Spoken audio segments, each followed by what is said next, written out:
वक्रतुण्ड महाकाय सूर्यकोटि समप्रभ निर्विघ्नं कुरु मे देव सर्वकार्येषु सर्वदा। जब रात होती है तो हम एक दिया जला लेते हैं और उसी रोशनी में खुद को महफूज समझते हैं, मगर उस रोशनी के परे जो अंधेरा है वो अपने अंदर बहुत सारी कहानियां समेटे हुए है और इन्हीं कहानियों को आपको लेकर आता है रात के अंधेरे में।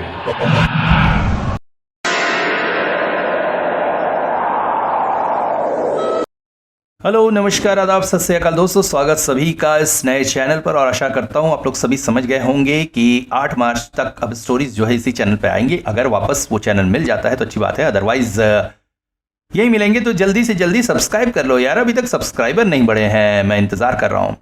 और जहाँ तक बात है तारानाथ की स्टोरी की तो बहुत जल्दी आने वाली है। और उसके अलावा मेरे जो बाकी चैनल है उनको भी फॉलो करिए भाई, उस पर भी मुझे रिचेस चाहिए। तो आज चूंकि वैलेंटाइन डे था तो आप सभी को वैलेंटाइन डे की बहुत बहुत शुभकामनाएं। अगर आपको कोई प्यार करने वाला है तो उसके साथ आशा करता हूँ बहुत अच्छे से मनाया होगा आपने, और इस साल के लिए उसके साथ बड़े प्यार और बड़ी खुश मिजाजी से रहिएगा। और अगर आपके पास नहीं है तो भाई सिर्फ प्यार का मतलब यही तो नहीं होता है। प्यार का मतलब होता है अपने हर उस व्यक्ति से प्यार करना जो आपके लिए जीता है, जो आपके लिए चिंता करता है। फिर वो आपके माँ बाप हो, आपके भाई बहन हो, आपके दोस्त यार हो, सबको वैलेंटाइन डे मनाना चाहिए यार। वैलेंटाइन डे प्यार का है। Valentine day is not for only boyfriend girlfriend वाली रिलेशन के लिए। आज का दिन हर किसी के लिए प्यार दिखाने का है। और चूंकि आज वैलेंटाइन डे है तो आज प्यार के ही कुछ किस्से लेके आया हूं। बहुत छांट कर मैंने इन्हें निकाला है, कुछ लोगों द्वारा भेजी हुई वास्तविक आप बीतियां। हाँ बिल्कुल, शुरू करो। तो आप समझ गए होंगे कि क्रीपी भी आ चुका है छुट्टियां मना के। तो आज की पहली स्टोरी, ये स्टोरी बहुत प्यारी सी लव स्टोरी है। इसे भेजा है अनामिका जी ने, भोपाल मध्य प्रदेश से। वो लिखती हैं कि मैं शिव जी की बहुत बड़ी भक्त हूँ। ओह बहुत बढ़िया, वहाँ शिवरात्रि भी आ रही है इसी सैटरडे। तो ये जो है हर सोमवार को शिव मंदिर जाती थी। ये आज से करीब 5-6 साल पहले की बात है। उस समय ये कॉलेज में हुआ करती थी और इनके दिमाग में जो ये लिख रही हैं कि मतलब मेरे को बिल्कुल पढ़ाई लिखाई और इन सब से ही ज़्यादा मतलब था, मैं और किसी बातों में इन्वॉल्व नहीं होना चाहती थी। तो शिव मंदिर के बारे में पहले इन्होंने व्याख्या की है कि मतलब सीढ़ियाँ चढ़ के आपको ऊपर जाना पड़ता था। फिर उसका जो गर्भगृह था, तो गर्भगृह थोड़ा सा गहरा था, तो 3-4 सीढ़ियाँ उतर के फिर गर्भगृह में शिव जी के पास, शिवलिंग के पास हम जा सकते थे। तो इन्होंने कहा कि ऑल ऑफ अ टाइम उस समय अचानक उनको ऐसा महसूस हुआ कि जैसे ही वो मंदिर पहुंचती हैं, स्कूटी से मंदिर जाती थी ये, और वहाँ पार्किंग में जैसे गाड़ी खड़ी करती है उसी समय एक लड़का आता है और कोइंसिडेंटली वो उनके साथ ही गर्भगृह में उतरता है, पूजा वगैरह करता है और साथ ही चढ़ता है। पहले तो उन्होंने इस बात को इग्नोर किया, मे भी कोइंसिडेंट हो सकता है, मगर जब 2-3 हफ्ते ऐसा होने लगा तो थोड़ा सा उनको आश्चर्य हुआ। इस बात पर उन्होंने थोड़ा ध्यान दिया। फिर एक दिन अचानक उन्होंने देखा कि उस लड़के के साथ एक लेडी भी आई थी, अप्रॉक्सीमेट उससे कुछ 1 साल बड़ी होंगी, अनमैरिड लेडी थी। और इनको ऐसा एहसास हुआ कि मतलब वो इन्हीं को देख रही थी। और फिर वो लड़का फिर वैसे ही मंदिर में इनके साथ उतरा, पूजा वूजा की, चले गए। फिर कुछ दिनों बाद इन्होंने देखा कि कुछ और लोगों को वो लेकर आए। इवन एक थोड़ी एजेड लेडी भी थी, मे भी उनकी माँ होगी, और वो लोग भी इन्हीं की तरफ देख रहे थे। और फिर ये लिखती हैं कि फिर एक दिन जो है एक बहुत अजीब घटना हुई, और ऐसा सिर्फ फिल्मों में ही होता है। तो अनामिका जी अगर आप सुन रही हैं तो यस, देखिए मैं भी इस बात को विश्वास करता हूँ। हालांकि ये चीज़ जो आपने लिखा है वो फिल्मी सीन में ही हमने देखा है, मगर कई बार रियल ज़िंदगी में भी ऐसा हो जाता है, और विशेषकर मंदिर वगैरह में तो अब क्या ही कहें। तो इन्होंने लिखा है कि मतलब कंडीशन ऐसी हुई कि वो लड़का जैसे पूजा चढ़ा के वापस ले रहा था और ये भी वहाँ पे पूजा कर रही थी, तो सडनली उसकी थाली में से सिंदूर की जो डिबिया थी वो इनके सिर पर गिरी और उनकी पूरी मांग जो है सिंदूर से भर गई। बट चूंकि उस टाइम जैसे इन्होंने लिखा है कि मैं उस समय पढ़ाई लिखाई में ही ज़्यादा व्यस्त थी, तो मैंने इस बात को बिल्कुल इग्नोर किया, तुरंत सिंदूर विंदूर साफ करके वहाँ से मैं निकल गई। और इसके बाद जो है कुछ दिन तक वो मंदिर जाना, उस मंदिर जाना बंद कर दी, उन्होंने दूसरे मंदिर जाना शुरू कर दिया। सडनली एक दिन कॉलेज से लौटते हुए लड़का इनको रास्ते में मिला एंड बोला कि अगर तुम वहाँ पे मंदिर जा रही हो और अगर वो उस दिन के इंसिडेंट से या मेरे वहाँ मंदिर आने से है तो सॉरी, तुम उसी मंदिर जाओ, क्योंकि इनके घर से वो मंदिर काफ़ी दूर था और मैं तुमसे कोई वो नहीं करना चाहता हूँ, मैं रियली तुमसे लव करता हूँ और अगर तुम कहो तो मेरे घर वालों को भी भेज दो, क्योंकि मेरे घर वालों ने तुम्हें देख लिया और तुमको पसंद है। तो इन्होंने मना कर दिया क्योंकि इसको उस समय पढ़ाई लिखाई की ही ध्यान था और अभी से मैरिज के चक्कर में या प्यार यार के चक्कर में नहीं पढ़ना चाहती। तो उस दिन के बाद से फिर वो लड़का नहीं दिखा, ये मंदिर फिर उसी जाने लगी। ऑल ऑफ ए सडन एक दिन मंदिर जाते हुए इन्होंने देखा कि मंदिर से कुछ दूरी पर एक पेड़ था, उस पेड़ के नीचे वो लड़का खड़ा है और जैसा होता है ना इंसान के मन में जो चल रहा होता है वो चेहरे पे दिख जाता है। तो उस दिन उसके चेहरे में काफी दर्द के भाव थे, दुख के भाव थे। तो इन्होंने इग्नोर किया उसे और ये मंदिर चली गई। मंदिर से जब ये निकल रही थी तभी अचानक एक वही लेडी जो उस दिन उस लड़के के साथ आई थी वो दौड़ती हुई आई और इनको रोका और इनको बोला तुमसे एक बहुत ज़रूरी बात करनी। तो इन्होंने इग्नोर करना चाहा कि देखिए मैं वो सब कुछ बात नहीं करना चाहती, आप प्लीज़। तो उन्होंने कहा नहीं ऐसी कोई बात नहीं है, ये बहुत इंपॉर्टेंट बात है, तुम सुन लो प्लीज़। तो बताया इन्होंने कि तुमने देखा होगा वो कई दिनों से आ नहीं रहा है मंदिर और वो तो तुमको सच में तुमको प्यार करता था एंड सच में तुम्हारे लिए मंदिर आता था, ऐसे वैसी बातें की बात उन्होंने बताया। जिस दिन इनकी ये बातें हुई थी उस दिन ही रात को एक फंक्शन से लौटते हुए रोड एक्सीडेंट पे उस लड़के की डेथ हो गई। सुनकर अनामिका जी तो लिखती है मैं तो आश्चर्यचकित हो गई एंड बिलीव नहीं कर पा रही थी कि कुछ देर पहले मैंने उसे खड़े देखा था एंड ये महिला मुझे बता रही है कि कुछ समय पहले उसकी डेथ हो चुकी है, तो फिर मैंने सामने किसे खड़े देखा था। और उस महिला ने भी कहा कि मुझे भी ऐसा लग रहा था कि ये बात तुम्हें ना बताने की वजह से शायद उसकी आत्मा मुक्त नहीं हुई है, इसीलिए मैं तुमको बताने आई हूं। और वो लिख रही है कि इसको सुनकर सच में मुझे बहुत दुख हुआ।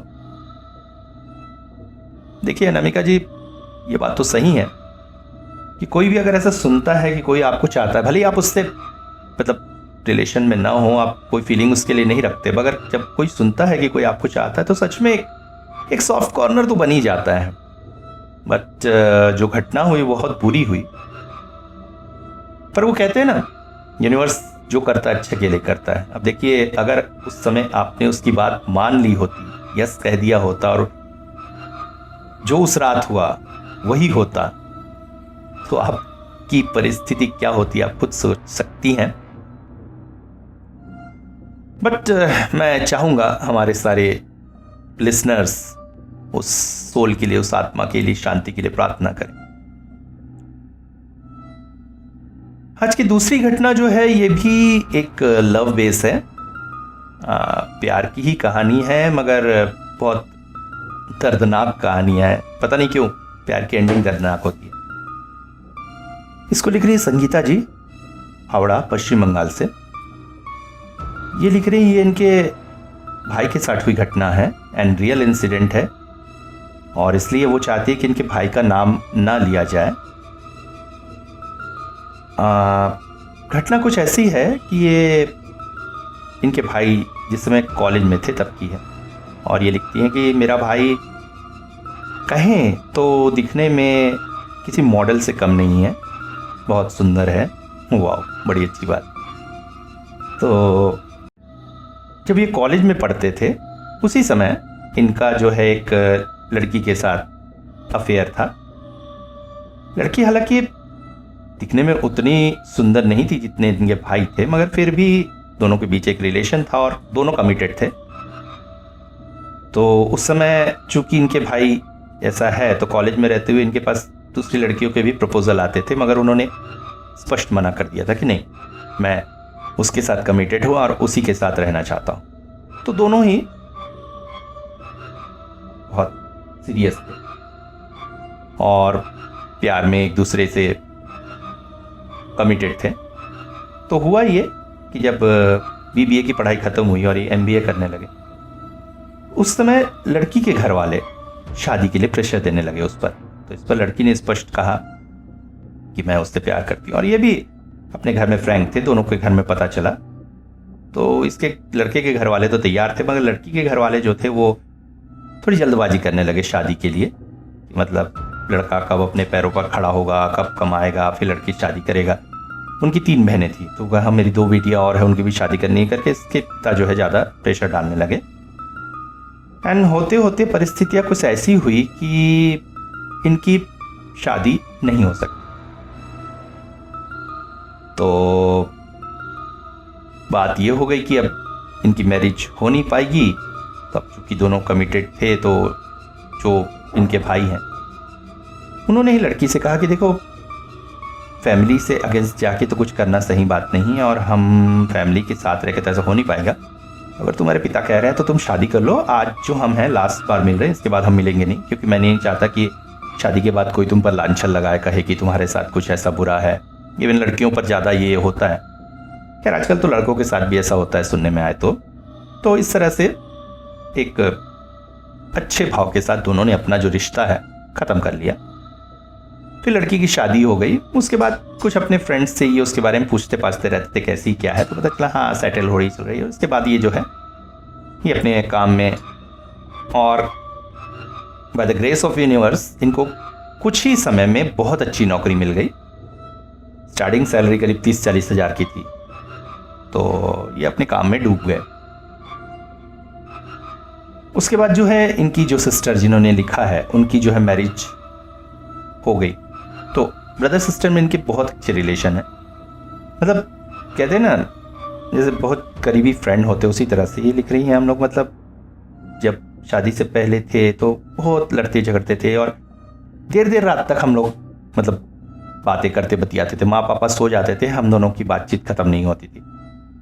तो एक वो होता है, बहन की शादी हो गई तो थोड़ा सा दुख तो होता है। इनकी मदर भी काफ़ी दुखी थी। तो ऐसे ही एक रात इनको प्यास लगी। तो मतलब ऐसा हो गया था, इनकी मदर थोड़ी घर की देखभाल करती थी, तो होता है दुख में थोड़ा बहुत कुछ काम भूलने लगी। तो इनके रूम में एक पानी की बोतल वो रख देती थी हमेशा, बट उस रात रखना भूल गई थी। तो इनको जब नींद खुली, प्यास लगी, तो ये पानी पीने के लिए बाहर आए।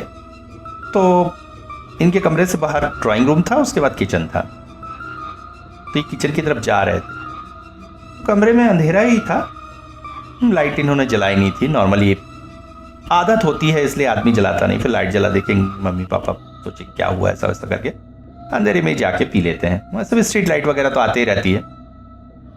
तो ये जब जा रहे थे तो सडनली इनको ऐसा लगा कि ड्राइंग रूम के सोफे में कोई बैठा हुआ है, इवन बैठी हुई है। क्योंकि एक होता है ना लेडीज पोस्चर, अंधेरे में भी अलग से पता चल जाता है। ये चौंक गए, कौन है? तो लाइट जलाई, देखा कोई नहीं। नेक्स्ट डे मतलब कुछ दिनों बाद रात में ये सो रहे थे, तो सडनली इनको ऐसा लगा कि किसी ने इनके सर पे मतलब हाथ फेरा। और ये हाथ फेरना वैसा नहीं था, ये हाथ फेरना वैसा था जैसे गर्लफ्रेंड बॉयफ्रेंड में होता है। मतलब एक लिमिट में रह के जब इस तरह का प्यार किया जाता है तो वो चौंके, और चौंक के जब आंख खुलनी चाहिए तो वो हाथ जो है इनके सर से होता हुआ धीरे धीरे इनके लिप को छूता हुआ पहुंचा। और उसी समय इनको सडनली अपनी उसी एक्स गर्लफ्रेंड की याद आई। ये थोड़ा सा चौंक गए कि भाई एक तो ये हो रहा, दूसरा उसकी क्यों याद आ रही है, वो तो अपने लाइफ में सेटल है। बट जो हो रहा है वो भी अजीब था। तो इन्होंने तुरंत उठकर जब लाइट जलाई, देखा कोई नहीं। तो 1-2 दिन बाद फिर इनको ऐसा महसूस हुआ कि अब की बार कोई एकदम इनके सीने पर सर रख के लेटा हुआ है और इनको 2 हाथों से पकड़े हुए। नींद जब खुली इनको एहसास हुआ, और हाथ बर्फ की तरह ठंडे। तो इन्होंने आंख खोला, अब की लाइट नहीं जलाई, आंख खोलकर देखना चाहा कि क्या है। तो स्पष्ट इनको लिखती है अंधेरे में, भाई बताते अंधेरे में दिखा कि एक लड़की का अवयव जैसा है उसको लिपटा हुआ। एंड पता नहीं क्यों फिर उनको अपनी गर्लफ्रेंड की याद आई। तो ये तो घबरा गए और बिल्कुल इनके मुंह से तेज चीख निकल गई। एंड इतने ज्यादा ये डर गए थे कि बेहोश हो गए। तो इनका चिल्लाना सुन के इसके मदर फादर कमरे में आए। फिर लड़का बेहोश था। क्या करते, कुछ समय इंतजार किया, फिर तुरंत डॉक्टर को बुलाया। डॉक्टर ने चेकअप करके कहा कि किसी चीज़ से बहुत ज़्यादा पैनिक हो गए हैं, इस वजह से है। तो कुछ इंजेक्शन वगैरह दिए गए, कुछ समय बाद इनको होश आया। तो इनकी माँ ने फिर पूछा तो इन्होंने बताया ऐसा ऐसा। तो माँ सुन के काफ़ी आश्चर्यचकित हुई, मतलब उस लड़की का जिक्र भी आना। तो इनकी माँ ने कहा तो क्या अभी भी उसको याद करता है? ऐसा तो उनका नहीं माँ, मैं तो काम में पूरा बिजी हूँ और वैसे भी मैं तो उसको मतलब अपनी ही इच्छा से छोड़ा है, उसके सुख के लिए छोड़ा है, तो मैं उसको क्यों याद करूँगा? बट क्यों उसकी याद आ रही है मुझे समझ में नहीं आ रहा है। इनकी माँ ने कहा कि हो सकता है मेंटल टेंशन हो, सिस्टर की अभी शादी हुई है, उससे भी थोड़ा टेंस है, इतना बड़ा वो है। तो एक काम करते हैं, तेरे लिए हम लड़की देखते हैं। तो क्या होगा कि कोई और जैसे जीवन में आएगी तो उसके रिलेशन में, प्यार में जो है धीरे धीरे तो इसको भूल जाएगा, हो सकता है ये सब भी चला जाए। तो लड़के ने कहा ठीक है, देखिए इसको भी करके देखते हैं। तो इनके लिए लड़की दिखे जाने लगी। तो जैसे ही ये बात हुई, इसके 2 दिन बाद ही रात में फिर से इनकी नींद खुली और जो कुछ भी इन्होंने देखा वो बहुत ही डरावना था। इन्होंने देखा कि एक वैसे ही लड़की का अवयव अब की बिल्कुल इनके सीने के ऊपर बैठा हुआ और इनके सीने के ऊपर बहुत वजन, सांस लेने में तकलीफ हो रही है। और अंधेरे में भी उस लड़की का चेहरा बहुत ही भयानक दिख रहा था। इवन आंखों से जैसे खून गिर रहा है और दिखने में बहुत सी उनकी गर्लफ्रेंड जैसी। और बिल्कुल गुस्से में बोल रही है, तू शादी करेगा दूसरे से, तू मुझे भूल जाएगा, मैं तुझे बताती हूँ, कहकर उसने जो है अपने दोनों हाथों से इनका गर्दन दबा दिया। और ये बिल्कुल छटपटा उठे सांस लेने के लिए, गले से गोंगों की आवाज निकलने लगी। एंड कोइंसिडेंटली अब चूंकि इनकी तबीयत खराब थी, उस दिन ऐसा बेहोश हो गए थे, तो इनकी मदर क्या है रात में 1-2 बार आके देख जाती थी। फिर तो कुछ सपना अपना नहीं देख रहा है, ऐसा कुछ नहीं। तो वो पहुंची और जैसे ही वो पहुंची और उन्होंने देखा कि वो इस तरह से गों कर रहा है, तो दौड़कर इन्होंने कमरे की लाइट जलाई। लाइट जलाते ही साथ ये सामान्य हो गए। तो फिर सांस लेने में बड़ी तकलीफ हो रही थी, इधर पानी आने पिलाया, शांत किया, क्या हो गया, कैसे सपने देख रहा है। माँ भी परेशान। तो उन्होंने बताया कि माँ आज सपना नहीं देखा, आज जो देखा वो बहुत ही भयानक था, और बताया किस तरह से इसको मारने की कोशिश। तो अभी भी इनको ये नहीं समझ में आ रहा था कि भाई इसकी शादी हो रही, इससे उसको क्या प्रॉब्लम, वो तो अपने घर में सुख से है। तो इनकी मदर ने कहा कि बेटा कुछ तो गड़बड़ है, तो एक काम करते हैं, किसी की हेल्प लेते हैं। तो इनके पहचान के एक पंडित जी हैं, काफ़ी अच्छे ज्योतिषी हैं और तंत्र मंत्र के भी ज्ञाता हैं। तो उनसे बात की गई। तो उन्होंने इनसे कहा कि आप एक काम करो, सबसे पहले तो उस लड़की के बारे में पता लगाओ कि अभी वो कैसी है और क्या कर रही। तो इन्होंने फिर अपने उसी फ्रेंड से बात की जिससे पहले पता लगाया। तो उसने कहा कि यार उसके बारे में क्यों पूछ रहा है? बोले नहीं, ऐसे ही मन किया, कैसी है थोड़ा जानने का तो मन करता है। तो फ्रेंड ने जो बताया वो सुनकर तो ये आश्चर्य। फ्रेंड ने बताया कि वो प्रेग्नेंट थी एंड कॉम्प्लिकेशन की वजह से डिलीवरी के दौरान बच्चे और उसकी दोनों की डेथ हो गई। एंड कोइंसिडेंटली जिस दिन इनकी बहन की शादी हो रही थी उसी दिन उसका श्राद्ध संस्कार हुआ था और उसी के बाद से ही इनके साथ ये सब शुरू हुआ। तो ये तो दौड़कर उनके पास गए, गुरुजी के पास बताया। तो उन्होंने कहा कि मेरे को इसी बात का शक था, हालांकि वो मरी तो प्राकृतिक मौत है, मतलब आत्महत्या वगैरह तो कुछ किया नहीं उसने, नेचुरल डेथ है। पर वो जो है भले ही दूसरी शादी कर ली थी या वो कर ली थी, मगर वो दिल ही दिल में इसी को चाहती थी। और मरने के बाद चूंकि अब वो सारे बंधन मुक्त हो चुकी है, समाज की लांछन का, इसका उसका, तो अब वो खुल के सामने आना चाहती है और इनको अपने साथ लेना चाहती है। और इसीलिए अपने प्यार का इजहार कर रही थी। और जब सुना शादी हो रही तो वो इतनी क्रोधित हो गई। तो इन्होंने बताया कि इसकी आत्मा की मुक्ति हो तभी बच सकते हैं। हालांकि ये सब काम तो घर वालों को करना चाहिए, रिश्तेदार करते हैं, माता पिता भाई बहन करते हैं, मगर चूंकि वो तुमसे अट्रैक्ट है, तुमसे को चाहती है, तो मुझे ऐसा लगता है तुम्हारे हाथों से अगर उसकी आत्मा की शांति का हवन कराया जाए तो शायद उसको मुक्ति मिल जाएगी। इसके बाद एक खास तरह का हवन रखा गया, इनके भाई के हाथ से आहुतियां दिलाई। और ये लिख रही, जब वो आहुति देने बैठे थे तो सडनली इनके घर के छत पर एक कौवा आ गया कहीं से। और जैसे मतलब ये आहुति डालते थे तो ऐसा काव काव काव करता, मतलब जैसे नहीं नहीं नहीं कर रहा है। जितने बार आहुति डालते थे उतने बार वो एकदम चीखने लगता था। और इवन इतना चीख रहा था कि सबका कंसंट्रेशन वो हो रहा था। पंडित जी जो मंत्र पढ़ रहे थे वो भी तक परेशान हो रहे थे। बट जैसे तैसे मतलब यज्ञ संपन्न हुआ। और जैसा होता है ना कि मतलब यज्ञ में सब इतने व्यस्त हो गए थे कि सबका ध्यान बाद में उस कौवे से हट गया है।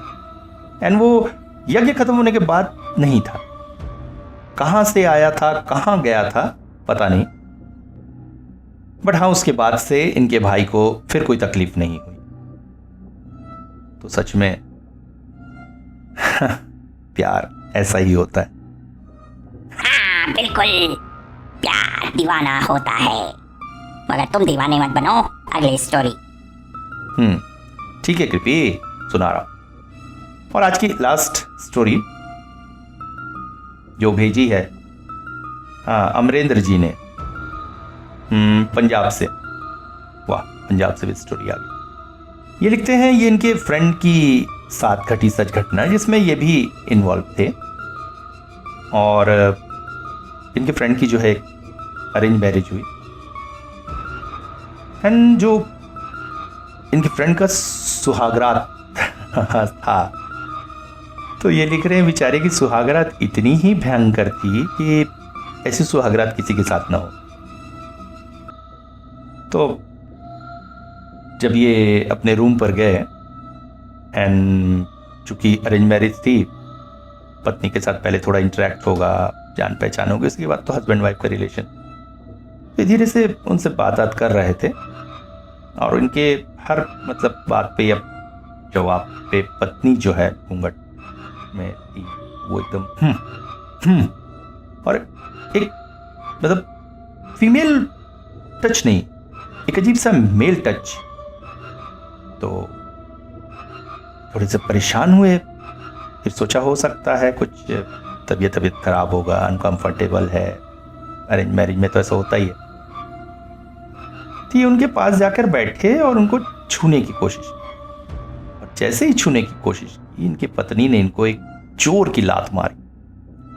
और लात भी ऐसी वैसे नहीं, ऐसी लात कि मतलब ये बिल्कुल दूर छिटक कर गिर गए और एक तरफ इनको बिल्कुल मोच सी आ गई। एंड इन बात से ये बेहद डर गए एंड थोड़े अपसेट भी हुए। और इसके बाद से जो है इनके लाइफ सर्कल कुछ ऐसा हो गया कि दिन भर इनकी पत्नी सामान्य रहती, मगर जैसे ही रात 11 बजे के बाद एकदम बदल सी जाती, अजीब सा व्यवहार हो जाता, ये हो जाता। तो ये बड़े परेशान थे। तो ये अमरेंद्र जी के ही फ्रेंड है, तो उन्होंने इनसे ही कहा, जब इन्होंने सुना कि भाई सुहाग रात में ऐसे लात मारी, तो ये तो परेशान हो गए। बोले नहीं, ये तो कोई नेचुरल बात नहीं लग रही। और चूंकि रात में जैसे तुम बता रहे हो 11 बजे के बाद ये बिल्कुल बदले व्यवहार में आ जाती है, तो कुछ तो गड़बड़ है। तो कहाँ जाए? तो इन्होंने फिर इनके गुरुद्वारे से संपर्क किया। गुरुद्वारे में एक ज्ञानी जी थे, तो उन्होंने कहा कि ठीक है, हम अपना एक निहंग आपके साथ भेज रहे हैं, वो जो है आपकी वाइफ के कमरे में 11 बजे के बाद रहेगा। उस दिन आपको वाइफ को और उसको अकेला छोड़ देना है। उससे हमको सबसे पहले तो पता चलेगा कि प्रॉब्लम क्या है। तो ये तो सुन के थोड़ा सा चौंक गए।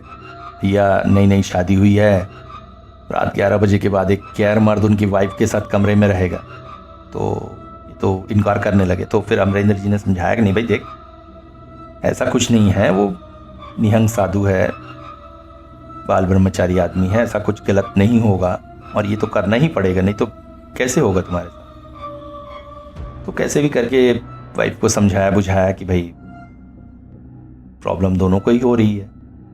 अच्छा, इनकी वाइफ को कुछ पता नहीं होता था रात 11 बजे के बाद क्या हरकत करी, कुछ नहीं, सवेरे फिर से सामान्य। तो साधु करीब आधा घंटा करीब रहा रूम में, उसके बाद निकल आया, बोला हाँ पता चल गया, मैं बाबा जी को जाके बता रहा हूँ। फिर ये ज्ञानी जी के पास जाके बताया था, तो उन्होंने कहा कि भाई ये तो प्रॉब्लम वाली बात है, तो तुम उसको कल जो है, चूंकि 11 बजे के बाद ही सब शुरू होता था, तो 11 बजे से पहले कल आप गुरुद्वारे आ जाओ और फिर हम देखते हैं। तो अगले दिन जल्दी खाना ना खा के किसी तरह से जल्दी 9 बजे करीब ये लोग गुरुद्वारे के लिए निकल पड़े। उनकी वाइफ ने कहा क्या हो गया, कहाँ जा रहे हैं? या नहीं, वो थोड़ा शादी के बाद ये इंपॉर्टेंट पूजा पाठ होती है हमारे घर की, उसको करने जाने का, किसी तरह से उनको लेके गए। तो वहाँ पे जो थे ये लोग इस तरह की चीज़ें करते ही रहते थे। वहाँ पे इन्होंने देखा कि एक महिला थी, उस पर भी ऐसा था, मतलब वो भी ऐसी आदमी की आवाज़ में बात कर रही, उस पर काफ़ी उसको डंडे मारे गए, रोते चीखते, फिर अंत में वो सामान्य हुई। ये देखकर तो इनके फ्रेंड फिर घबरा गए, बोले भाई तो मेरी बीवी को भी कैसी मारे पीटेंगे क्या? तो उन्होंने कहा कि नहीं ऐसा कुछ नहीं है, अब देख तो रहे ठीक हो गए हैं तो ठीक हो जाएगी। तो इनको जैसे ही लाया गया, बोले अच्छा आ गया तू, आ बैठ। बोले पता कौन है तू? एकदम मर्द की आवाज़ में कि भाई नहीं बताऊंगा, क्या कर लेगा तू मेरा कुछ नहीं बिगाड़ सकता है। फिर पड़ी उनको डंडे और काफ़ी वो चीखी चिल्लाई।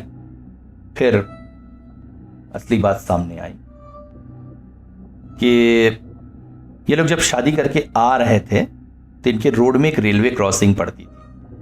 वहां से जब उनकी कार गुजरी, उस वक्त ये जो स्पिरिट या व्हील्स और जो भी थी, रेलवे की पटरी आप जानते ही हैं, कई ऐसे घूमते रहते हैं, कई लोग वहां आत्महत्या करते हैं। तो इसने को देख के पसंद किया और इस पर मतलब पसंद हो गया, तो बोला मैं इससे शादी करूंगा करके इसके साथ रहने के लिए इस पर काबिज हो गया। फिर उन्होंने कहा नहीं तू तो नहीं रह सकता, छोड़ के जाना पड़ेगा। फिर पड़े डंडे, तो काफ़ी चीखी चिल्लाई महिला। फिर उनसे कहा कि वो वहाँ पे एक सामान पड़ा था कुछ पूजा पाठ का, उसको तुझे मुंह में लेना है और यहाँ से जाना है, मतलब ये निशानी होगी कि तू यहाँ से चला गया। वो सामान देख के तो घिन आगे, कुछ राख वगैरह थी, नहीं मैं नहीं लूँगी। अब ये लेडीज़ की आवाज़ में बोल रही ना, नहीं मैं अपने पति को बोल रही क्या ये सब करवा रहे हो मेरे साथ, ये वो। फिर डंडे पड़े तो फिर छोड़ा और उसके बाद से इनकी लाइफ सेटल हुई। अब यह एक बात है दोस्तों कि आपने देखा होगा इस तरह की घटनाओं में जो भी मतलब पॉजेस्ट उसको होता है, तो इसको तांत्रिक वगैरह जो है, ये तांत्रिक हो, फकीर हो, यंग जी हो, मारते हैं। बट ये सबसे आश्चर्य की बात है कि जब वो ठीक हो जाता है तब उसके शरीर पर कहीं भी चोट के निशान नहीं दिखेंगे। ये मार असल में उनको नहीं पड़ती है, ये मार उसको पड़ती है जो उस पर काबिज है। और ये सच में बहुत आश्चर्यजनक बात है। उस वक्त तो जो देख रहा होगा उसकी तो हालत खराब हो जाएगी, भाई हमारे अपने को मारा जा रहा है, मगर वो मार भी जरूरी है। तो ये थी हमारी वैलेंटाइन डे स्पेशल कुछ आप बीतियाँ। आशा करता हूँ आप लोगों को पसंद आएगी। लेके आ रहा हूँ कारानाथ, इंतजार करिएगा।